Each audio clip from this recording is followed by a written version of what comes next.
Isa lang ang ating atay sa napakarami pang kayang gamutin ng malunggay. At dahil napakalaki ng ginagampanan ng ating atay sa ating katawan, importante na pangalagaan natin ito. Ang atay ang may pananagutan para sa detoxification ng dugo, paggawa ng apdo, metabolismo ng fructose, metabolismo ng taba, at pagproseso ng nutrisyon.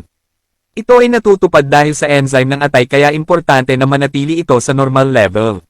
Ang pag-inom ng pinaglagaan ng malunggay ay maaaring ibalik ang mga enzyme ng atay sa normal na antas, nagbabawas ng oxidative stress, at nagtataas ng protina sa atay.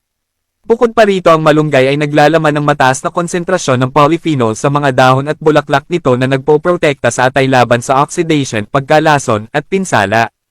Mayroon din itong detoxifying potential na kayang alisin ang mga toxin sa ating katawan at malaki ang naitutulong sa ating atay at bato.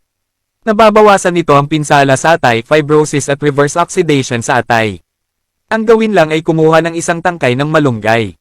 Ugasan itong mabuti at pakuluan sa isang tasa ng tubig sa loob ng 5 minuto. Salain at inumin.